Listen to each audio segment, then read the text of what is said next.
예, 그럼 계속해서 잠언 전도서 강론 31번째입니다. 미련한 자는 누구인가? 이 제목으로 같이 은혜를 나누기를 원합니다. 미련한 자는 정말 누구일까? 그러니까 자기가 미련하다는 사실을 모르면 미련한 겁니다. 5절이죠. 거기 이렇게 됩니다. 그가 스스로 지혜롭게 여길까? 12절입니다. 네가 스스로 지혜롭게 여긴 자를 보느냐? 그보다 미련한 자에게 오히려 희망이 있다. 그러니까 자기가 지혜롭다고 생각하면은 미련한 자보다 더 미련하다는 거죠. 이게 더 미련한 겁니다. 현명한 사람은 뭐냐? 현명한 사람은 지혜로운 사람은 뭐냐? 자기가 지혜롭지 못한다는 걸 알아요. 그러니까 그게 중요합니다. 왜냐하면 여러분 인생을 경험해 보면은 인생의 옳고 그름이 분명하지 않다는 걸 알아요. 내가 이렇게 결정했고 내가 이렇게 했어야만, 그 당시에는 그렇게 생각했는데 지나고 나니까 부질없다는 생각이 들어요. 다른 선택을 했어도 괜찮았을 것이다, 이런 생각이 들어요. 자기 생각과는 다르게 모든 게 흘러갑니다. 어느 순간에는. 미래는 무슨 미래를 예측하는 어떤 학문이나 심지어는 경제학자도 한 달 후의 일을 알지 못해요. 잘.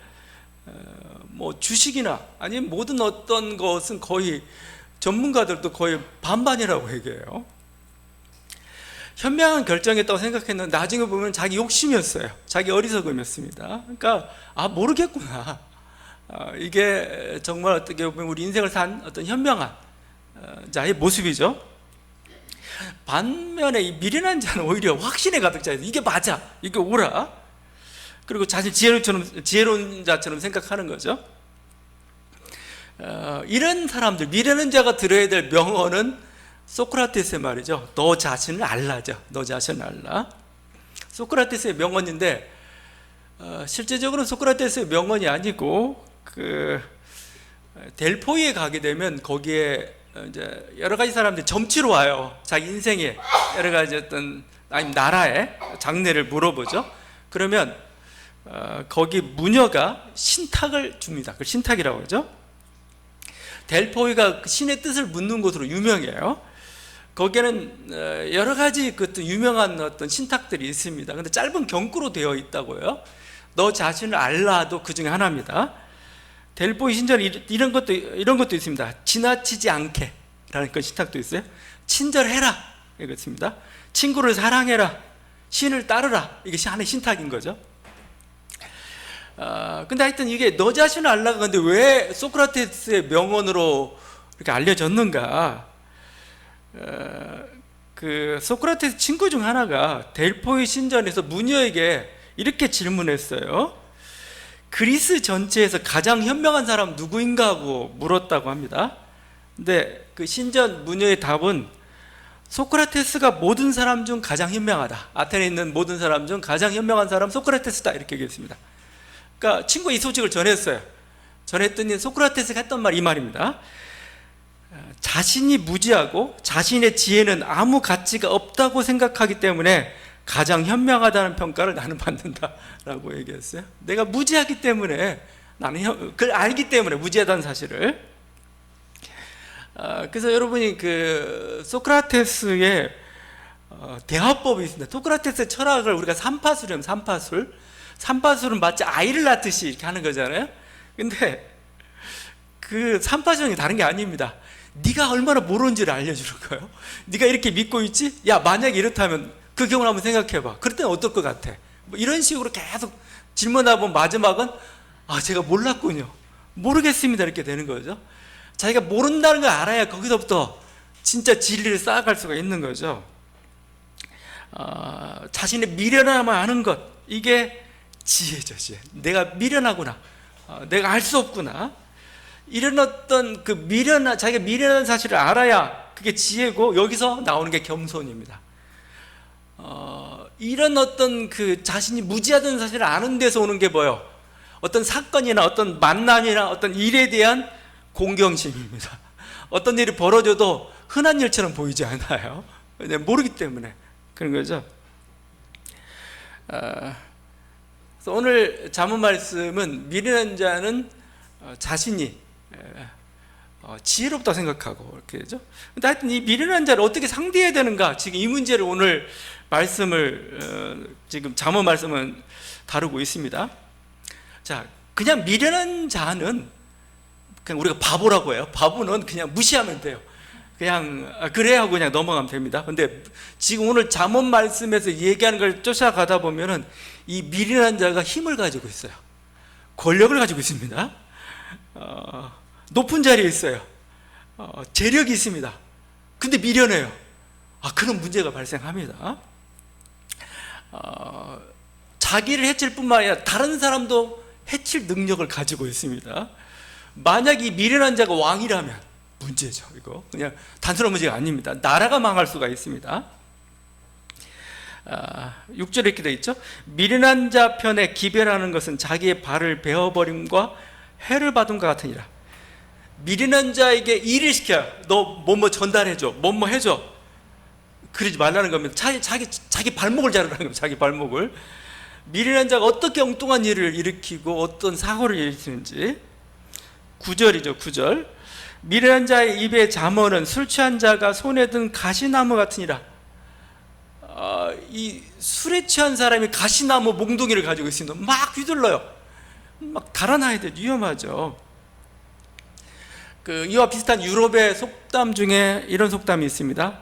도자기 가게에 들어온 코끼리가 도자기 가게에 들어왔습니다. 그냥 힘은 세죠. 막 분별력은 없죠. 그 값비싼 도자기를 다 깨고 막 다니고 있습니다. 이렇게 미련한 자가, 파워 있는 자가 미련해지면 정말 위험하다는 겁니다. 이게. 그래서 그들을 어떻게 상대하고 어떻게 관리해야 될 건지 지금 그 모습이죠. 그래서 다른 건 모르겠는데 여러분, 정치인 중에 여러분 보기에 쟤는 미련해, 절대 뽑지 마세요. 그 사람은 내가 뭔가 진보든 내가 보수든 아니면 내가 여든 야든 상관없어요. 자기 이념에 따라 선택할 수 있겠지만 이런 자는 미련한 자는 절대 뽑지 마세요. 자기 편일지라도 망쳐요. 자기 편도 망치고 그가 높은 자리에, 정치 권력이라는 높은 자리죠. 거기서 하는 그 결정이라는 게 너무나 많은 폐해들을 일으키고 있죠. 미련한 자는 다른 사람의 말을 안 들어요. 그러니까 내가 미련하면 그래, 다른 사람 말을 잘 듣고 그 사람 정말 현명한 겁니다. 미련한 사람 아닙니다. 근데 미련한 자기가 똑똑한 줄 알기 때문에 확신을 가져요. 확신을 가지고 어떤 정책을 집행하는데 정말 지혜 없이 무분별하게 그 일들을 결정하고 집행을 한다는 겁니다. 평가도 못해요. 그렇게 실패했어요. 자기 미련한 결정 때문에. 자기 미련해서 했다고 해서 그런 일이 벌어져서 생각하지 않아요. 뭐가 어떻게 잘못됐고 뭐가 이 상황이 어쩌고 저쩌고 막 하면서 반성할 줄도 모른다는 겁니다. 그래서 미련한 자는 보면 계속해서 같은 함정에 계속 빠져요. 거기 11절이죠. 개가 그 토한 것을 도로 먹는 것 같이 미련한 자는 그 미련한 것을 거듭 행하느니라.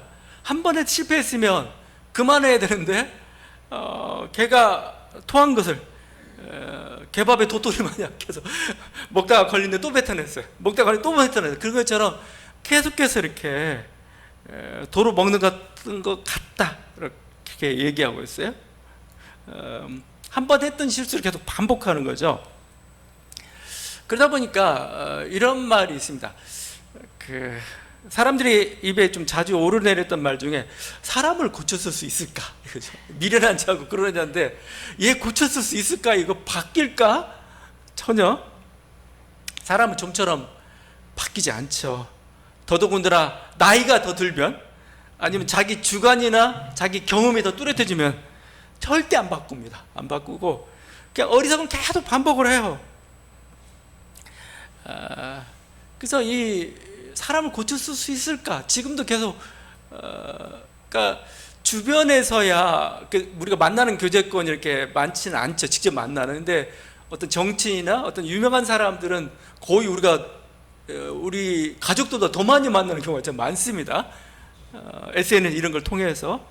근데 어떤 사람이 바뀔 수 있을까? 성향이 여러 가지 어떤 그런 생각을 하게 돼요. 그래서 동양에서는 우리 전통에서는 바뀔 수 있답니다. 바꿔야 한다. 그래서 필요한 게 뭐냐? 그래서 필요한 게 공부예요. 공부고, 우리는 동양에서는, 우리나라에서는 공부를 수양으로 합니다. 수양한다. 학문을 깨달음으로써 뭔가 정보를 습득하고 테크닉을 익히는 게 아니에요. 내 마음을 수양하는 겁니다. 나 삶의 태도를 바꾸는 거죠. 그걸 공부라고 합니다. 우리가 중국 무술을 쿵푸라고 하죠. 쿵푸 한자 따라가면 공부예요. 공부. 이게 몸의 연마가 아니고, 이건 그 쿵푸, 그걸 따지면 오랜 시간과 노력을 들이는 걸 얘기합니다. 오랜 시간과 노력을 들여야 돼. 수양 개념으로 봤어요. 쿵푸가 패고 폭력 쓰는 거 아니에요, 이거. 이를 통해서 사람은 변화가 된다는 겁니다. 이걸 통해서. 그래서 그 공부의 중요성은 그렇게 많이 했고, 제가 자주 얘기하지만, 그 공자가 자기 나이를 15세부터 뭐 학문의 뜻을 두고 뭐 이입 쓰고 뭐 이런 얘기들 하잖아요. 근데 공자의 나이가 뭐냐면은, 그 공자가 이렇게 우리 40을 부록이라 하고 50을 뭐 지천명이라고 이렇게 했잖아요. 그게 그냥 일반적인 얘기를 한 게 아니고 자기 인생을 얘기한 거야. 내 나이가 되니까 나는 이거 했다. 이게 사실 변화의 과정이죠. 가장 놀라운 건 저는 70세입니다. 70세. 종심소욕 불유구. 종심소욕. 마음에 따라서 자기 마음 욕구하는 대로 해도 진리에서 벗어나지가 않아요. 하늘의 뜻에서 벗어나지가 않아요. 진리와 일체가 된 그 상태인 거죠. 그러니까 그런 사람 중에 하나가 있습니다. 그게 하나의 그 선비의 모습이다 하는데, 괄목상대란 말이 있습니다. 괄목상대. 눈을 비비고 다시 본다. 눈을 비비고 상대, 다시 본다. 삼국지에 나온 교훈이에요. 삼국지에 오나라에 여러 가지 용맹한 사람, 장수도 많고 지략가도 많았죠. 그때 용맹한 무장이 여몽이었습니다. 여몽, 대장군이었죠. 대장군. 근데 여몽이 글을 몰랐어요. 무식했습니다, 진짜. 그러니까 제사인 그때 노숙이었는데 노숙이 계속 비웃어요. 글을 모른다고 막, 학문도 모른다고 이렇게. 그러니까 그 모습 보고 딱하게 송권이 너 책 좀 읽어라. 공부 좀 해라. 합니다. 그래서 그냥 이제 화가 나기도 해가지고 이제 공부를 시작했습니다. 손에서 책을 떼지 않고 계속 물어가면서 이렇게 배웠어요. 얼마 후에 노숙이 여몽을 보니까 사람이 바뀌어졌습니다. 그게 깊은 어떤 학식, 또 여러 가지 식견이 나오는 거예요. 감탄합니다.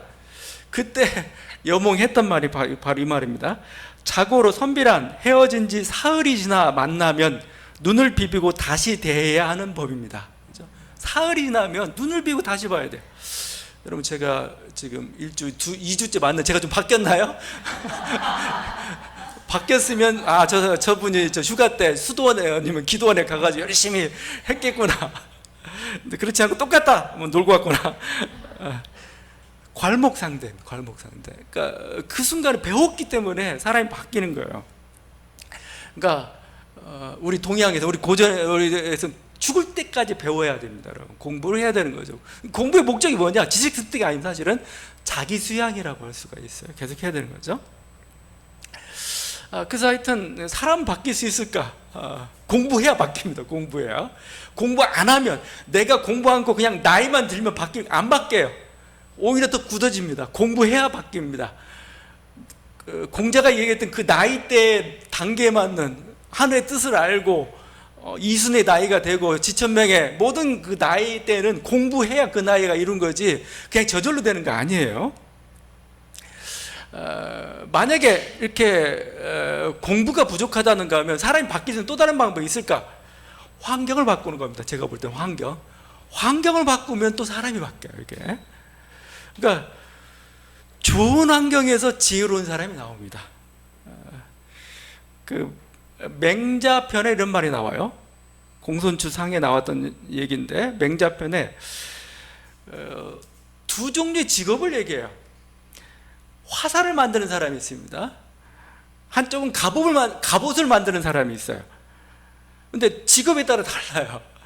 이게 생각이 다른 거죠. 화살을 만드는 사람은 자기가 만든 화살이 어떻게 하면 사람을 상하게 할까, 어떻게 하면 날카롭게 해서 뚫고 들어갈까, 사람을 죽일까, 이렇게 죽일 수 있을까 이렇게 생각합니다. 갑옷 만드는 사람은 자기가 만든 갑옷이 화살에 뚫려 사람이 상할까 걱정합니다. 어떻게 하면 튼튼하게 해서 해를 당하지 않을까, 그렇죠? 이쪽은 어떻게 죽일까, 잘 죽일까, 이쪽은 어떻게 보호할까. 자, 이게 사람을 결정한다는 겁니다. 맹자의 말입니다. 모든 사람이 다 선하게 태어나지만 그 사람의 직업에 따라 어진 사람과 그렇지 못한 사람으로 갈린다. 그러니까 그 사람이 하루 종일 무슨 생각을 품고 있는지에 따라서, 또 아니면 자기의 직업에 맞는 행동이 나오게 되어 있어요. 직업에 맞는. 그래서 직업이나 환경을 바꾸면 사람이, 그러니까 이 사람이 같은 사람인데 이 사람이 어느 당이냐, 소속에 따라 행동이 달라져요. 생각도 달라져요. 아니 전에 지난번에 이 얘기 했잖아. 아니 그땐 그 당에 있었기 때문에 그 얘기할 수밖에 없고, 이제는 그러면 사람이 뭔가 근본적으로 뭔가 잘못, 그게 아니라 환경에 맞춰서 하는 게 인간이고, 그래서 내가 사람을 어떻게 바꿀 수 있느냐, 사람 존재 자체를 못 바꾼다면 환경을 바꾸는 게 좋아요. 이 사람이 이 환경 속에서 살도록 해주면은 그 환경으로 이렇게 거기에 맞게 되는 겁니다. 환경을 엉망으로 만들어 놓고 너 왜 안 바뀌었어? 힘들죠. 그건 정말 엄청난 수양을 해야 돼요. 엄청난 공부를 해야 겨우 갈 수 있는 겁니다. 그래서 미래는 얘기하다가 여기 했는데, 우리가 공부하고 여러 좋은 환경 속에 있다 보면 정말 좋은 사람으로 바뀌어져 갈 수가 있습니다. 하여튼 이게 어떤 그 지혜로운 사람의 모습이고 우리가 해야 될 모습입니다. 하여튼 지혜로운 자는 이렇게 자기가 누군지를 알고 겸손하죠. 미련한 자는 자기가 누군지도 모르고 아주 교만하기도 하죠. 그래서 그러다 보니까 어떤 일이 발생하냐면, 미련한 자는 높은 자를 자꾸 탐해요. 자꾸 높은 자를 가려고 합니다. 근데 지혜로운 자는 뭐예요? 오히려 양보해요. 1절입니다. 미련한 자에게는 영예가 적당하지 아니하니 마치 여름에 눈 오는 것과 추수 때 비 오는 것 같으니라. 그죠? 이건 뭐예요? 비 올 때 비 와야 되고 눈 올 때 눈 와야 되는데 엉뚱하게 된 거죠? 어울리지 않습니다. 8절이죠. 미련한 자에게 영예를 주는 것은 돌을 물매에 매는 것과 같으니라. 돌을 멀리 날려 보내야 되는데 돌을 꽁꽁 묶어 놓으면 안 날아가죠. 못 날아가고 이상한 줄이 끊어진다든가 뭐 엉뚱한 일이 발생을 합니다. 엉뚱한 피해가 발생하죠. 미련한 자를 영광스럽게 명예스럽게 만들어 놓으면 엉망이 돼버리고 맙니다. 이게 한때 그래서 운명이다는 말이 이렇게 유행을 했어요. 운명이란 말이 왜 누구한테 소용이 되냐면은, 지혜로운 자가 자꾸 그 자리를 피하기 때문에 그래요. 그러니까 오히려 이 사람이 이 자리를 차지해야 되는데, 이 사람이 높은 자리에 있어야 일이 되는데, 오히려 이 사람은 겸손해가지고 안 하려고 그래요. 나는 부족해요. 그러니까 미련한 자는 자기 몫이 아닌데, 자기 그릇이 아닌데 그 자리를 차지하려고 해요. 그러니까 사회나 조직이 발전이 없고 평화롭지가 않아요. 이렇게 자기 몫이라 생각되면은, 하늘의 뜻이라 생각되면 뭐예요? 자기 부족함을 감수하고서라도 영예의 자리에 올라가야 되는 게 그게 운명이다라는 그 뜻이죠. 근데 부족하다, 이건 짊어지고 내가 가야 될 몫이구나. 그건 저는 상황이 결정해 준다고 봐요. 상황이 당신을 필요로 해. 근데 난 부족한데, 아니야 당신이 필요해. 그럼 해야 되는 거죠. 근데 미련한 자는 당신 필요하지 않은데 영광의 자리라고, 권력의 자리라고, 높다고 그냥 덥석 물어버리고 말죠. 그래서 이런 미련한 자를 대하는 방식이 있습니다. 3절입니다. 말에게는 채찍이요 나귀에게는 재갈이요 미련한 자의 등에는 막대기니라. 그죠? 미련한 자는 때려야 돼요. 이렇게 말을 듣지 않죠. 막. 그러니까 매가 약입니다. 매가 약. 근데 이게 진짜 사람 때리는 말이 아닙니다. 뭐 옛날이야 때렸죠 진짜. 근데 지금 시대는 인격이라는 거 존중하기 때문에 때리면 안 됩니다. 이제 때리는 게 아니고, 결국 이건 어떻게 적용해야 되느냐. 미련은 자기 자신 혹독하게 채찍질하는 거죠. 자기 반성을 얘기하는 거죠. 자기 채찍질입니다. 나의 미련함에 대해서 때려야 돼요. 경계를 줘야 됩니다. 스스로 반성하라는 거죠. 심하게 반성하라는 거죠. 아니면 진짜 미련한 자는 뭐예요? 이 사람에게는 교육이 필요한 겁니다.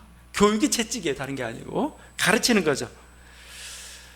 요즘 이제 청년 세대 문제가 많이 이렇게 부각이 되고 있습니다. 청년 세대, 뭐 여러 가지 지금 청년 세대를 향해서 우리들의 문제는 일단 대화나 공감, 왜 이들이 이런 상황이 벌어졌는가.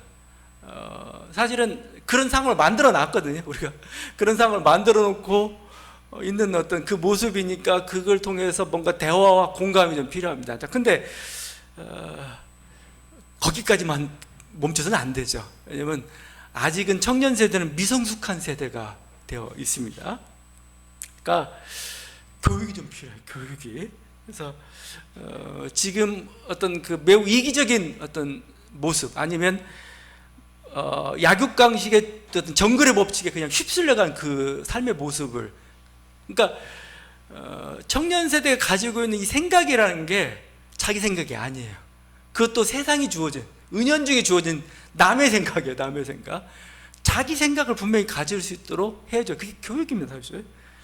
공동체 교육을 시키고, 자기 정체성 교육을 시키고, 생명 교육을 시키고, 어떤 도전과 꿈과 어떤 창조, 어떤 의식, 이런 교육들을 시키는 것, 그래서 이끌어가는 것, 이 과정이 좀 필요하고, 그래야 청년 세대는 아직 그냥 어린 세대라고 봐야 됩니다. 아직은 어린이라고 하죠. 어린 세대가 되어 있어서 좀 더 교육이라는 매가 좀 필요한 시대. 하여튼 뭐 이렇게라도 해서 들으면 그래도 희망이 있는 거죠. 근데 미련한 자는 계몽하기가 좀 쉽지는 않습니다. 이렇게 미련한 자가 계몽이 어려우면 관리하는 게 상책이죠. 거기 4절과 5절입니다. 4절과 5절이 관리해야 되겠다 이거죠. 그래서 4절 5절은 상반되는 두 가지 조언입니다. 4절입니다. 미련한 자의 어리석은 것을 따라 대답하지 말라. 두렵건대 너도 그와 같을까 하노라. 그러니까 미련한 자는 상대하지 말라는 겁니다. 그러니까 말 상대하고 뭔가 교훈을 주려고 하려니 차라리 멀리하고 침묵하는 게 좋습니다. 그래 하고 넘어가야 됩니다. 그래, 그래. 그리고 그냥 관리해야 됩니다. 관리. 너는 여기만, 너는 더 이상 넘어가지 말고 이렇게 관리해 줘야 됩니다. 아니면 왕이라면은 침묵하는 게 낫죠. 왕이 미련한데 자꾸 미련한 명령을 하고 하면은 듣지도 않는다면 사실은 침묵하고 멀리하는 게 좋습니다. 거기에 아첨하다가는 뭐예요? 결국은 엉뚱한 일을 벌이게 될 것이고, 노골적으로 반항하다가는 그야말로 징계를 당할 겁니다. 뭔가 보복을 당할 거예요. 차라리 멀리하는 게 좋습니다. 침묵하는 게 좋습니다. 5절입니다. 5절은 반대죠. 미련한 자에게는 그의 어리석음 따라 대답하라. 두렵건대 그가 스스로 지혜롭게 여길까 하노라. 5절은 정반대로 상대하라는 거죠. 왜냐하면 이 미련한 자가 자기 생각이 옳다고 착각하기 때문에 그래요. 근데 자기 안에서 그치면 모르겠는데 행동으로 옮기면 문제가 발생합니다. 이 문제가 피해가 발생해요. 그땐 교정해 줘야 돼요. 안 된다 그거. 너 망치는 일이고 다른 사람도 망쳐. 그건 안 돼. 그래가지고 이렇게 해줘야 됩니다. 그건 뭐 듣든지 안 듣든지 할 수밖에 없는 일이죠. 이게 인간에게 또 우리에게 어떤 그 지혜로운, 그러니까 미련한 자를 상대하는 그런 하나의 방식인 거죠. 그래서 인간관계를 할 때는 말해야 할 때와 침묵할 때가 좀 필요한 것 같아요. 잘 판단해 봐야 됩니다. 이렇게 지금 말해야 될 땐가, 아니면 지금 침묵해야 될 땐가, 이걸 잘 아는 것도 정말 지혜라고 볼 수가 있어요. 몇 번 말했는데 안 들어요. 그러면 그만두십시오. 그냥 그만두세요. 왜냐하면 그 사람의 성품이고 그 사람의 운명이에요. 그냥 이게 진리와 관계된 거라면 얘기해야 되겠지만 진리가 아닌 경우가 있어요. 하나의 기호일 고 성향일 수도 있고 그냥 미래된 자기 어떤 견해일 수도 있어요. 그건 옳을 수도 있고 틀릴 수도 있고 여러 가지 가능성들을 가지고 있습니다. 여러 번 얘기했는데 안 들어요. 그럼 뭐요? 그럼 멈추십시오. 왜냐하면 그 사람은 안 바꾸고 그 사람의 성향이고 그냥 그 사람의 운명이야. 그냥 그대로 살도록 내버려 둬야 됩니다. 그 사람 그렇다고 해서 내가 미워한다고 해도 멀리 들으냐? 그것도 아니죠. 적으로 만들면 안 되죠. 관리하십시오. 관리. 그냥 선을 지키라는 겁니다. 선. 아, 여기까지구나. 여기 이렇게요. 적당한 선을 유지해야 우리가 같이 갈 수가 있고 또 함께 갈 수가 있는 거죠. 우리가 어떻게 보면 가족이에요. 가족인데 나하고 도면 마음에 안 들어. 맨날 공격할 수는 없잖아요. 그러니까 그냥 인정해 주는 거죠. 그래, 너는 그렇구나. 그래서 적당한 선을, 이 선을 넘는 순간 제가 꿈틀하는구나. 그럼 거기 넘지 말아야 됩니다. 딱 선을 지키면서 가고. 진리의 문제라면 모르겠지만 그렇지 않은 경우가 우리 인생사의 대부분이에요. 내가 말해야 될 땐가, 침묵해야 될 땐가, 적당한 선을 유지하는 거. 이 사람은 나의 친구야. 나의 마음을 나눌 수가 있어. 그럼 마음껏 마음을 나누고 또 어떤 그 관계를 깊이 하고 깊게 만들고 또 풍성하게 만들고 그런 노력들이 필요하죠. 그래서 이게 나이를 들어갈 수 있는 그 현명함인 것 같아요. 왜냐하면 나이 들어 우리가 친구가 필요하거든요. 다 원수로 둘 수는 없어요. 아무리 내가 나하고 다른 생각이라도 조금이라도 나에게 도움이 돼요. 그렇다면 적절하게 친구와 여러 가지 선들을 나누어서 좀 야박할 수도 있겠지만 그것도 좀 필요합니다. 왜냐하면 우리는 하나님이 아니에요. 하나님은 악인이나 선인이나 다 품을 수 있죠. 하나님 그만큼 넉넉한 마음을 가지고 있으니까요. 인간은 그렇지 않아요. 인간은 자기 성향이 있어요. 내 성향이 있고 자기에 잘 맞는 사람이 있어요. 또 그렇지 않은 사람도 있어요. 그냥 이건 근데 틀린 게 아니고 이게 맞지 않는 거잖아요. 그러니까 맞는 것은 즐기면 돼요. 더 깊게 하면 돼요. 근데 맞지 않으면 뭐요? 그렇다고 버리지 마세요. 버리지 말고 적당한 선을 유지해 주는 것, 이게 필요합니다. 근데 이 모든 것 맞든지 맞지 않든지 모든 것을 맞추는 만능 열쇠가 있습니다. 만능. 그건 뭐냐면 사랑입니다. 사랑. 골로새 3장 14절 말씀입니다. 이 모든 것 위에 사랑을 더하십시오. 사랑은 온전하게 묶는 띠입니다. 그렇죠? 이 모든 것, 여러 가지 갈등 뭐 있는데 결국은 사랑이에요. 사랑입니다. 여러분이 자녀가 안 맞을 수도 있어요. 부부끼리 안 맞을 수도 있습니다. 근데 같이 살 수 있어요. 왜냐하면 사랑하기 때문에. 사랑입니다. 사랑하기 때문에. 그렇죠? 사랑하면은 그냥 이해하고 그 순간에 이제 하나의 불쌍히 여기는 마음이 들어가는 거고 여러 가지 어떤 것들이 겹쳐져 가면서 우리들이 인간관계를 이렇게 현명하게 또 이 가운데에서 어떤 행복.